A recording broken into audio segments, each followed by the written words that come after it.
Let me give you 4 key words to be aware of that will help you in putting together a conscious awareness program of developing a source of communication, making these deposits.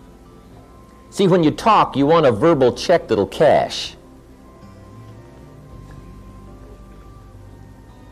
When you speak, you want to speak from something that's there, an awareness that's there, a feeling that's there.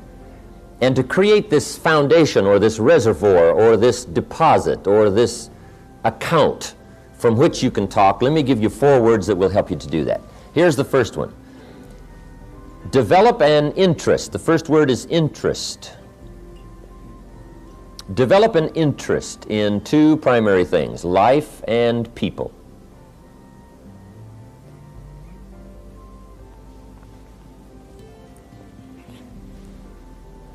If you're interested in life, see, right away, daily, weekly, monthly, you're going to be gathering up information and impressions and awareness, more so than someone who is not that interested. Most people want to make it, but they don't have that interest, that keen interest in what's going on around them. So the 2 things to be interested in is life and people. Make a study of those. Make sure you're entering something in your journal constantly about life and about people.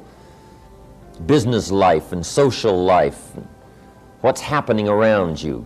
It's called gathering so that you can use it for future conversations. Now you do this deliberately by using these 4 words and thinking about them. What I like to always do is develop a mental tick list, things to remember as you proceed through the day. Now at first when you develop a little mental tick list of things to remember, sometimes it's a little awkward. Right? It's like learning to play the piano.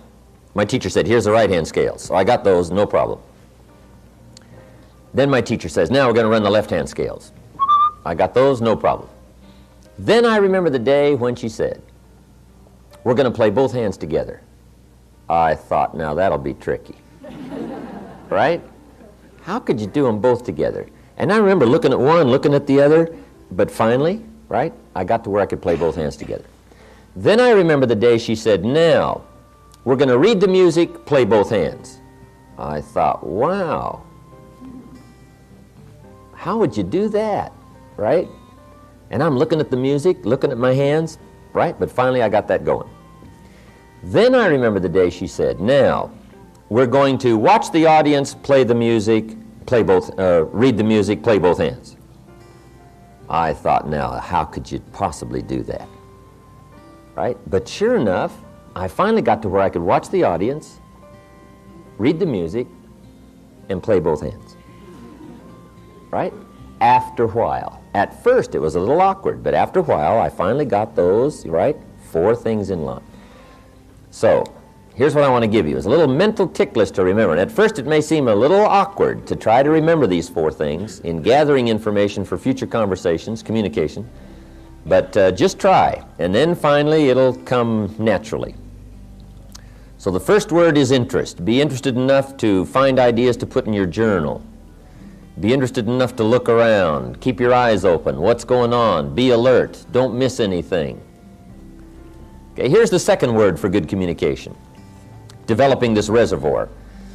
And that is fascination. Fascination goes a little bit beyond interest. Fascination means you take a second look.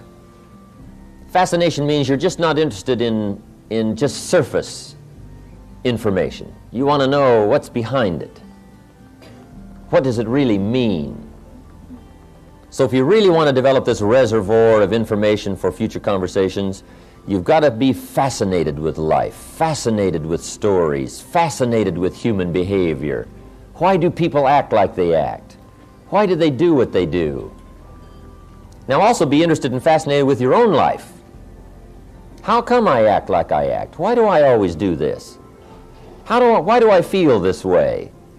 See, that kind of fascination will start helping you to gather up the information for good communication. Fascinated. Here's the third word, and this is a good one. Sensitivity. Develop a sensitivity to life and people.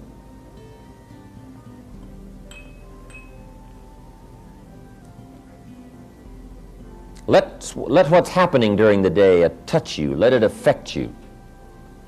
Develop a sensitivity to both tragedy and success, both the highs and the lows of life.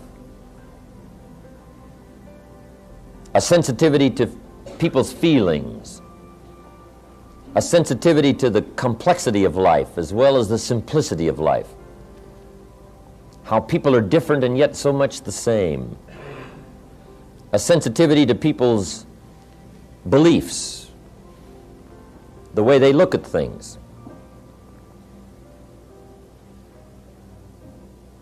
Here's a good phrase, let life touch you. Don't let it kill you, but let it touch you. Be sensitive.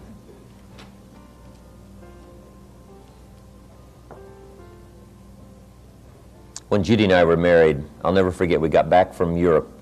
One time we were staying at the Waldorf Astoria in New York. It was about Christmas time, I don't know, the 20th of December, something like that. And we decided to rent a car and drive out to Long Island. Judy had never been to Long Island. Judy was raised in the Midwest, farm country too. And on the way out to Long Island, Judy had never been to Harlem. So we left the hotel, and not very far away from the Waldorf Astoria is Harlem. I will never forget the look on Judy's face as we drove through Harlem. Incredible. It was the 20th of December, but in Harlem there was not one sign of Christmas. There was not one Christmas light, there was not one Christmas tree, there was not one wreath on any door, there was not one strand of tinsel, no sign of Christmas in Harlem on the 20th of December. And yet a few blocks away on Fifth Avenue and Park Avenue in New York and Rockefeller Center, there's the big blazing Christmas tree, and the ice skaters are skating, and the chestnuts are roasting, and right, the shops are full of clothes, and the shoppers are shopping, and there's this feeling of wealth and affluence, and a few blocks away is Harlem. Incredible. Judy talked about that experience for a long time after that, the impact it made on her. Harlem, and the incredible contrast in people's lives, from the wealthy to the poor, from the advantaged to the disadvantaged. It really affected her. But see, you want to be affected by life. Let it touch you, let it reach you. When I lived in Northern California, 2 or 3 times a year, I would go to San Francisco, the Tenderloin district. Down at what's known as the bottom of the world. Just go spend a day and see what it's like on the other side of life. Walk the streets where the lonely walk and talk to them. Find out their stories. Go eat where they eat. Visit with them for a while. It's an incredible experience. Because I was raised fairly well, I've never had any tragedy in my life, so I really don't know what it's like, but it's good to have a view and a look. You don't have to go live in poverty, but you got to be aware of it. You got to know about it.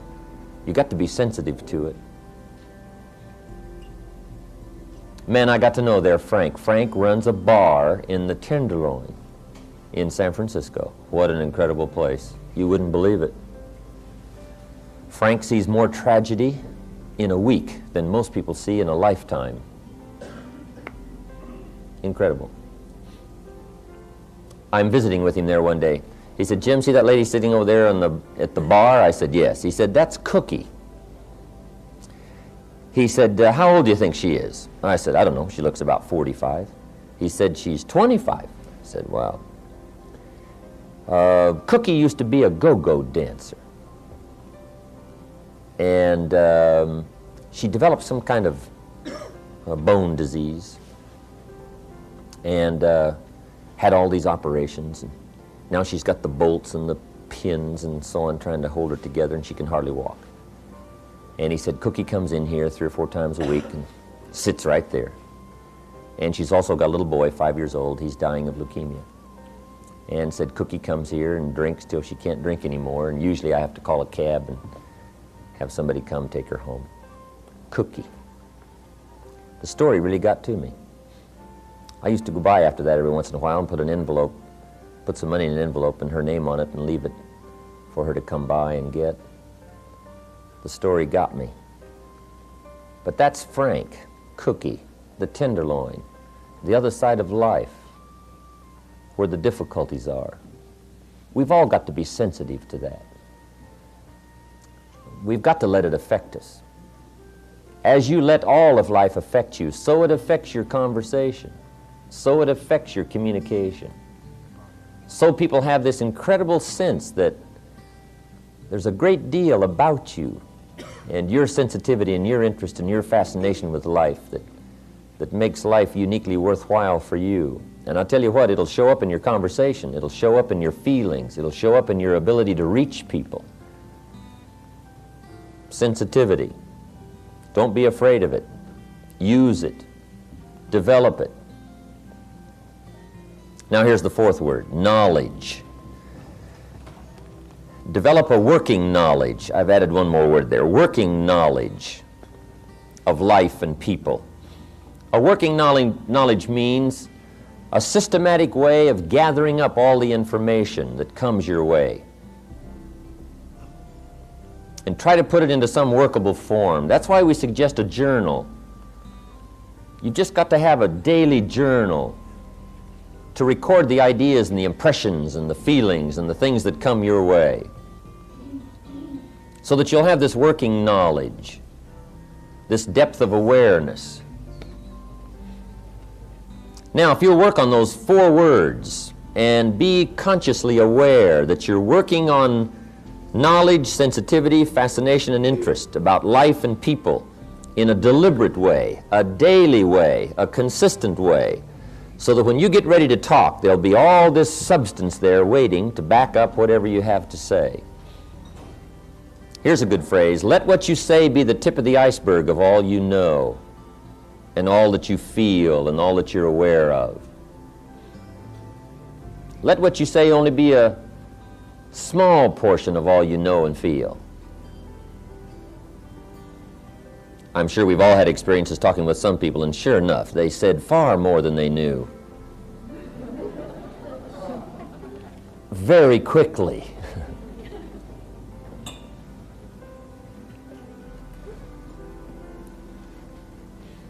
All right. Now, let me give you 4 steps to good communication.